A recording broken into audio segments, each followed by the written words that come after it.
Good morning, and thank you for joining us on this little bit of a dreary day. We had a slightly different program for you this morning, but we had to move inside. I like to thank the National Guard. They were going to be bringing in a Black Hawk helicopter. Unfortunately, couldn't come in with the weather. But still, I have the best job in the world.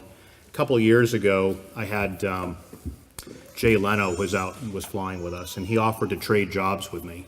He made it very clear he was not going to trade salaries, however. There are two guys here I see that I would trade jobs with, just for a day at least, because I think they have some of the cooler jobs in the world, the executive officer and the commanding officer of the USS Constitution. So thank you for keeping that history alive for all of us.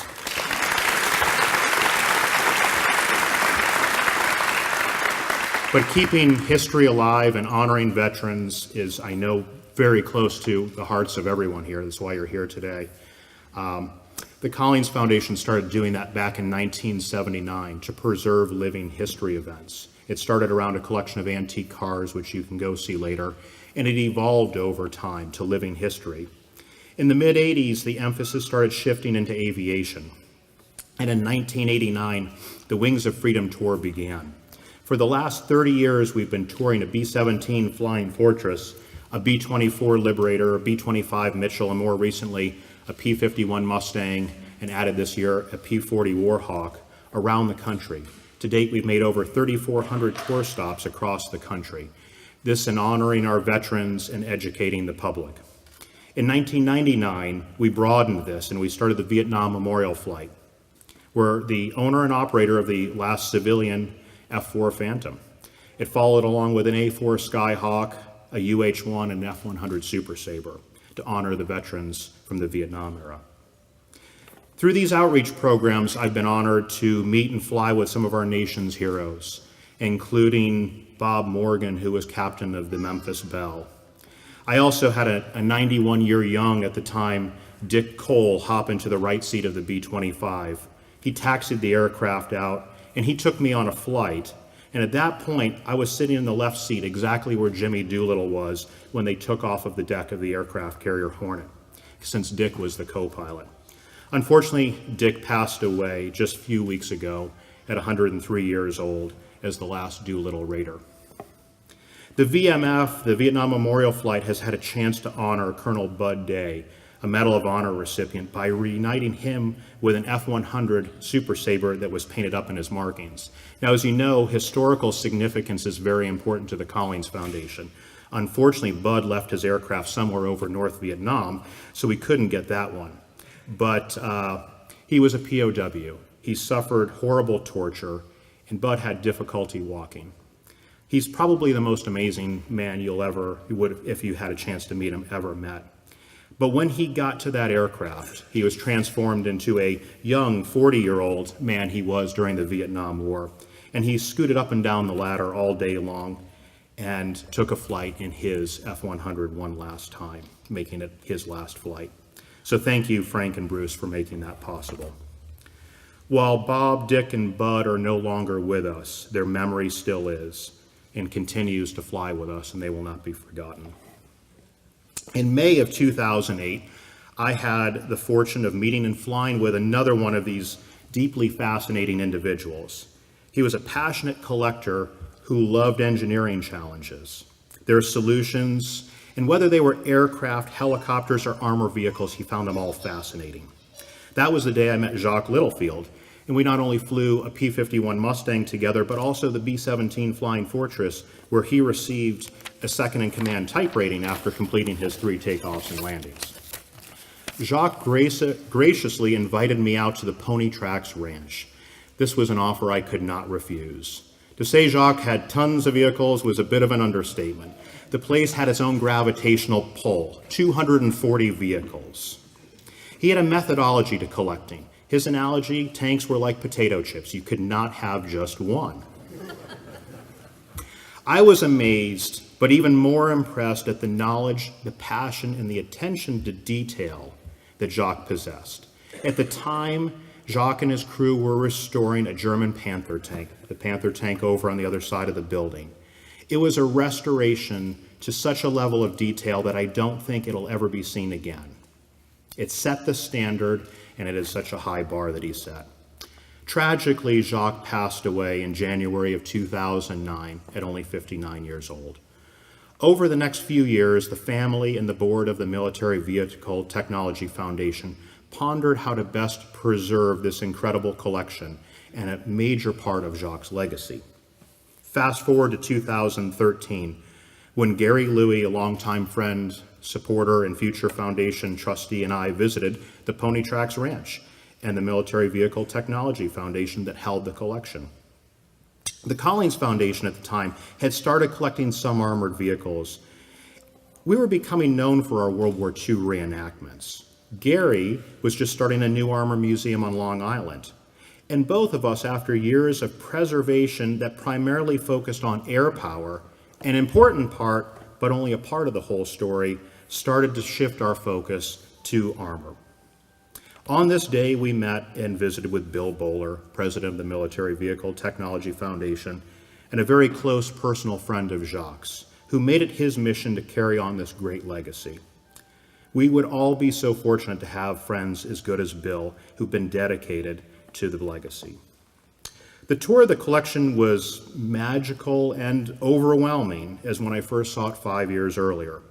We discussed the differences between a collection and a museum, collection methodology, historical importance of vehicles.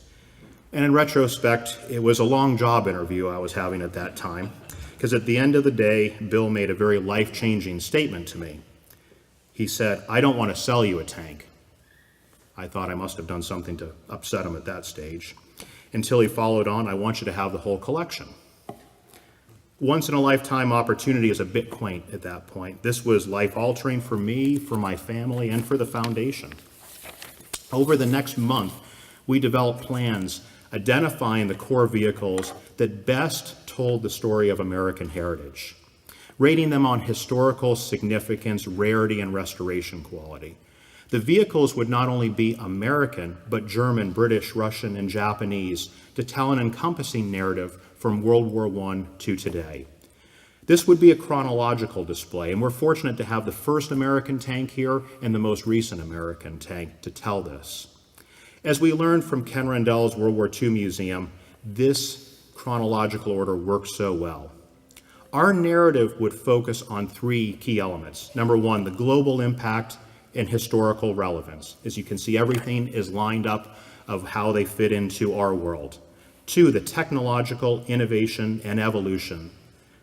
And three, and probably most important, the human impact and the personal stories. All of these vehicles are here just to convey the stories of the men and women who served on them. Now, I have to confess, I'm an airplane guy. I didn't really know much about tanks. Sorry, Bill. I had to learn fast. Approaching this project from that perspective, though, I think was a positive. I was objective and looked at the collection based on specific criteria for the purpose of creating a museum, not just with a collector's eye, because we had to make a difficult decision. We had to identify 85 vehicles that were important to U.S. history out of 200 vehicles. 85 vehicles that had to fit inside of a building, and then how much would that building cost? How much would the non-core vehicles bring at an auction? A tank auction, of course. How else are you going to sell off over 100 vehicles? After developing a strategy with my father, we went back to California in May and met with Jacques' family, the board, advisors to the MVTF, and we presented our vision for converting what was the best private collection into the world into a world-class museum. The conversation continued until July 4th, 2013, when the Military Vehicle Technology Foundation donated the entire collection to the Collings Foundation. The next phrase from Bill Bowler, I'll never forget, he described me as the dog that caught the car. Very apropos. I'd like to recognize and thank Jacques' daughter, Allison, Jacques' sister, Denise Sobel Littlefield, Jacques' brother, Eddie Littlefield, and also Jacques' second wife, Liz Dietz, and Jacques' close personal friend, and my personal friend now, Bill Bowler. Thank you.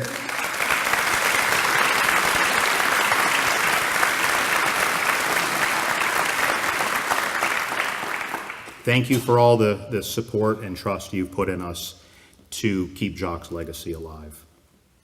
So now the fun really begins. We have to design a museum and prepare for an auction to help pay for a museum. The auction date is set for August 2014, just a year later. But the day before Christmas, the auction company that we'd chosen decided that a tank auction is really too big for them to digest, as they're just a car auction house. So we have to move to a backup plan, our second company. They can do it, but in July, and we only have 7 months to do it. So over 100 vehicles, hundreds of parts lots have to get running, and in some cases, even restored. A lot of these vehicles have been sitting for years and even decades. This was a monumental task, and this is when Dick Moran, Colin Rickson, and an extremely dedicated crew delivered a Herculean effort. Because on July 10th, 2014, the world's largest tank auction took place, with major collectors and some people who'd never owned a tank before, a billionaire and even a king, all buying vehicles and ensuring that the majority of the funds were here for the museum construction. But as costs continued to rise and the scope was ever increasing, we needed additional donors, and still do, to keep the museum going. In parallel to the auction effort, we were designing a museum. We started with a global tour of tank and military museums. We saw what we liked, what worked, and more importantly, what didn't work. There were standouts like the Australian War Memorial and the National Museum of the Marine Corps, which went on to become such an important partner of ours. But the biggest takeaway is we wanted to create a museum that would not only honor our veterans, but engage the public and school groups. Many of the major armored museums seem to suffer from what we called being lined up in a row syndrome. It doesn't work in this day and age. No, we wanted a highly immersive experience. From a World War I trench, which I hope you'll all go through later, to the world's largest object theater. This is when we engaged Bob Knoll, Yaka, Bob Field, and the team at Boston Productions to design a world-class museum. The design continued to be developed with an extra 2 years courtesy of the Stowe Planning Board. We were able to hone and design and add additional artifacts to help better tell the story.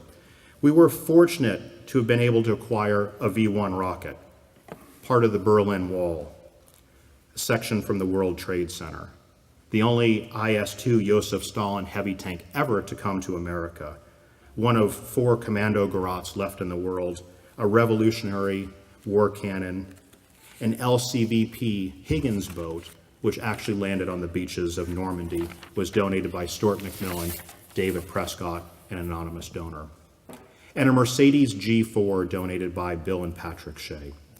We were able to integrate a major collection of smaller artifacts, uniforms, and headgear from the Robbie Wilson estate to tell a more personal story. Finally, mid-2017, the day came when we could start construction. For the next year and a half, the team at JM Cool and their subcontractors erected a 67,000 square foot building. Clayton Hill. Clayton, are you here today? There's Clayton. He's got a smile on his face. Clayton kept a smile on his face through one of our coldest winters on record when they were working outside. He kept a smile on his face even when there wasn't much to smile about. There were inevitable delays, but at this point, construction was so welcome after years of delays. While the construction was going on, Dick, Chris, Sean, Colin, and a crew of extremely dedicated volunteers, along with Patty McShera, who was coordinating transportation, had to perform another miracle. We had to transport 80 vehicles weighing up to 70 tons each down a 1,000-foot mountain in Portola Valley, California, across the U.S., and place them exactly in the museum as where it had been set up on a well-executed CAD plan. Now, plans don't care much about weight of vehicles, so this was no small task. Many of the vehicles going on display were not yet restored, but they were so historically significant that they were still core to the collection. There were 4 restorations being completed by outside workshops, including American Aero Services, restoring the massive Scud B, which is now the only one on public display in America. And in the meanwhile, Dick and his incredible crew and volunteers including the Brotherhood of Tankers, the most dedicated guys I have ever seen. They told me, I hated these jobs when I was in the Army, and now we're all fighting over brooms here. They've done an amazing job and completed 4 major restorations here, including the Churchill Crocodile, this LVT, the IS-2, along with 7 other cosmetic restorations. So the first vehicle to be moved into the place was the heaviest and the most challenging to position. So after that, the rest would be really easy. We're honored to have the only M1A1 Abrams on public display anywhere in the world, thanks to the National Museum of the Marine Corps. This Abrams is also one of the most poignant vehicles in the collection, as it exemplifies the cost of war. On August 3rd, 2006, while on patrol between Fallujah and Ramadi, the crew of this vehicle, White 1, was hit by an IED.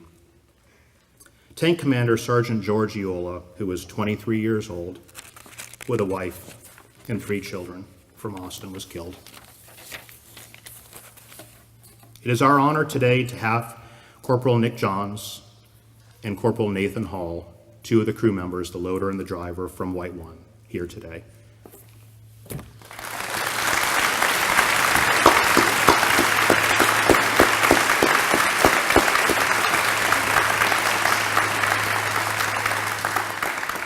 Thank you so much for your service.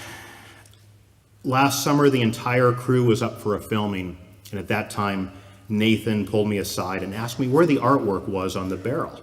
He quickly pulled out his phone and showed me a picture of Spawn. And he was proud when he told me that he did that artwork, and George was so proud to have his own tank and his own name. So, as it turns out, 2 weeks later, I get a call.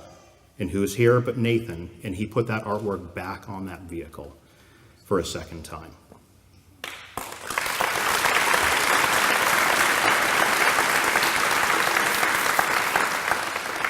As you can tell, I'm really proud of this museum. And to put into perspective how special these artifacts are in here, the artifacts that Jacques amassed, and some of the artifacts we've been able to add, we have 20 artifacts you'll see nowhere else in this country. If you combined every national museum in the world, including the enormous collections in Bovington in the UK, Kubinka in Russia, Seymour in France, you'd have thousands of vehicles and artifacts, but you still would not see many that you will see here today. And so many of these tell amazing stories, from a D-Day veteran Higgins boat to a Battle of the Bulge veteran Sherman assault or jumbo tank, and a Comet that was one of the first vehicles to cross the Rhine. A Stug that, while in Finland, along with 20 other Stugs, destroyed 80 Red Army vehicles. We have vehicles that were captured in North Africa in World War II and in Iraq during the Gulf War. Many of these artifacts that you see here are currently in active military service, like the Abrams, the Talon robot, and the PackBot. So I'd like to thank Connecticut and FLIR for their donation of these IED robots. These IED robots also we should be thankful for because they have safely detonated or destroyed 50,000 IEDs. These more modern artifacts are crucial as we honor veterans from the Gulf War, Iraq, and Afghanistan, and to educate generations of school groups that have grown up post 9/11. 30% of the American public does not have memories of 9/11. We all do. We all have our own stories from that day. But today we have someone with us who has a very unique 9/11 story. Sorry, Heather, I'm going to have to embarrass you here. Major Heather Penny, retired, on that fateful morning was sitting alert as an F-16 pilot at Andrews Air Force Base when she and her flight leader were scrambled after planes had hit the World Trade Center. They had one mission: take down an aircraft that was approaching Washington, D.C. There's a caveat. They had no missiles or no cannon rounds. How are you going to take down an airliner? Fortunately, the passengers of Flight 93 valiantly took down that jet before Heather and her flight leader, Mark Sassville, had to ram it. The story of her personal courage will be told later in an upcoming video that will be in the Abrams Theater, and will be coupled with her very generous loan of her flight gear that she wore on that day. Thank you, Heather.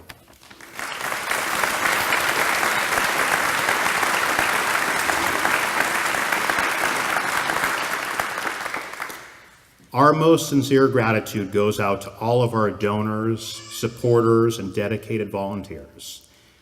Without all of you, none of this would be possible. We wouldn't be here today. And a special thanks to Bob Hallinan and Eric Denoto, who've gone out of their way to make today so special. I cannot thank the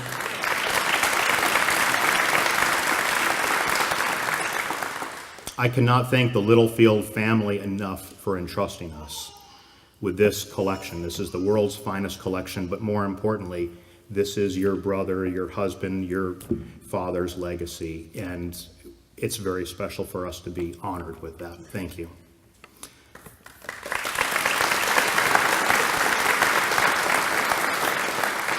And a special thanks to my family who've supported me through this process. It has not always been an easy one, and we didn't talk about a lot of the road bumps along the way, but there certainly were some. And without Caroline, Elise, and Robert and my mother, I have to thank them for their support. It's been a long process. Robert, you were 1 year old when we started this. And over the course of the speech, I used we quite a lot. There's a very big we that got this done. We have an incredible team here at the Collings Foundation. Our office staff has been here every step of the way. An amazing partnership with Bill Bowler, who's been with us every step of the way as well. And a big part of this we was one individual that I called back 6 years ago and I said, Dad, you're not going to believe the opportunity we have. My father has put so much time and soul into this project that I'm sure it could not have happened without him. So, thank you.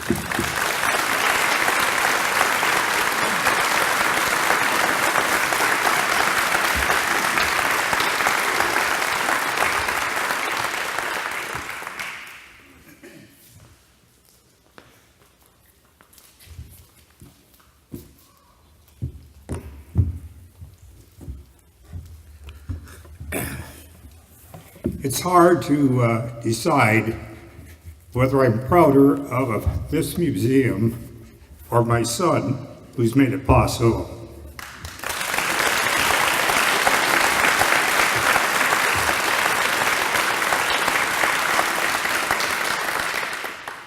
When we started with the challenge of the Littlefield collection, which is kind of like the minnow swallowing the whale, as he pointed out, it was a difficult challenge because Jacques had put together such a magnificent collection, and the question is, how do you represent it in a way that conveys the opportunity for education? And we found that it was a core, if you will, of being able to represent particularly the most critical period of mankind, which was the World War II period, where over 60 million people around the world died. 60 million people. And so a tribute to them was core to what we wanted to represent. And also he carried forward into Korea and Vietnam this collection, including the only Scud-B missile that's on display. And as Rob mentioned, and I'll just re-emphasize, there's about 20 artifacts here on display, that the only place that you will see them is here. Any place in the United States, it's here of 20 major artifacts. But we didn't want to stop there because there's so much potential here. And that's where Rob got the Marine Corps Museum to put on display the only M1A1 Abrams on display as a tribute not only to our World War II veterans and Korean War veterans, but allowing us to carry the story up to our modern veterans. Because not only are there the veterans who have given their lives throughout history that we feel is necessary to recognize. So the scope of the project expanded to tell the story from the beginning, the Revolutionary War, with the message, when in the course of human events, it becomes necessary. Necessary to do what? to fight for freedom, for life, liberty, and the pursuit of happiness. That's what it's been about since 1775. That's what it's about today. That's what it's been about through not only World War II, World War I, Korea, Vietnam, and Afghanistan, Iraq. That's what it's all about for 1.3 million Americans that have given their life for our freedom. Because when in the course of human events, our veterans are there for us, and that's what ensures our life, liberty, and the pursuit of happiness. Thank you.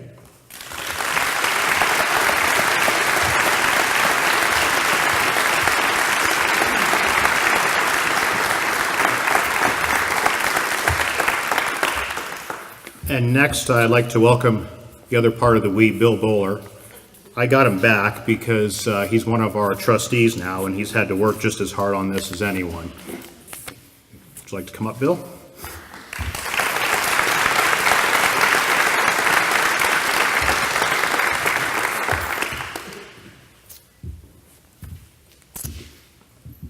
I would just like to, on behalf of the family, and if I get this wrong, please correct me. A lot of people have raised the question, what would Jacques think? And I've heard a lot of people speculate the answer, and I think in many cases they've actually got it wrong and they didn't understand. So I wanted to just take a minute and share with the Collings folks my view of what I think Jacques would say about this. In order to do that, I need to take just a minute to tell you a little bit about Jacques. He had a very dry sense of humor, he was a very quick wit, and he was, in many cases, powerfully understated. And I'll give you an example. When we would have board meetings and we would give Jacques our best advice on what we would do, or we thought we should do longer term with the collection, the foundation, he would officially ignore us and we'd do lunch. We did this a couple times a year on a continual basis. So that was kind of Jacques' view. He didn't give us a lot of direction. But Jacques also had another experience. Jacques was on the board of directors of the Patton Museum in Fort Knox. And there was an attempt to address this same issue at the Patton Museum and get a long-term future for it. And there was a building design, there were plans for that, which I had the opportunity to see, and it never came to fruition. And I think it was very frustrating to Jacques. I do not know exactly why, but in fact, those tanks are no longer at Fort Knox. They've been dispersed elsewhere throughout the United States, and it didn't happen. So this opportunity became far more significant, far more important than it might have otherwise. And so that was part of the driving motivation to carry this on. Now, for those of you who saw the story about the tank collection on the Strange Inheritance, in there, I had the opportunity to share with the audience that the day before Jacques died, I had a conversation with him about the Panther, which was just finished being restored. And I shared honestly what his words were to me. He looked at me and he smiled and he said, "I'm satisfied." So one of the things that was kind of the pièce de résistance of his collection, his understated response to that was, "I'm satisfied." And I want to share with Bob and Rob and the Collins family that I think that in this case, he would be more than satisfied. So a job really well done, and my personal thanks for taking on this burden. And I think that Jacques would be absolutely thrilled with the result. The last thing he said to us was, "I think you may have to sell a few tanks," and I think that again, we surpassed that very well. So congratulations and thank you.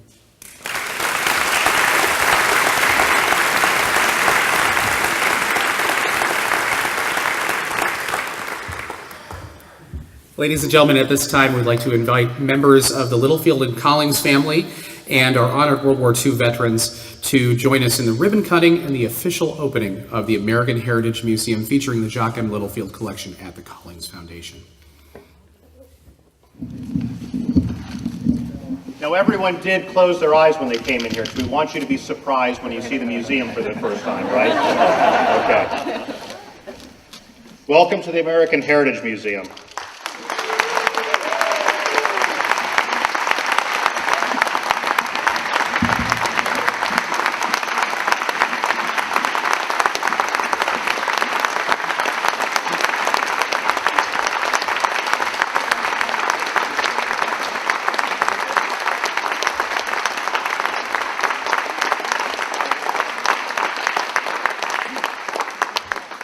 Ladies and gentlemen, please remain standing as we pay honor to the services with the playing of the service hymns and a salute by the Concord Independent Battery outside the facility doors. We'll be opening the doors at this time.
Harris.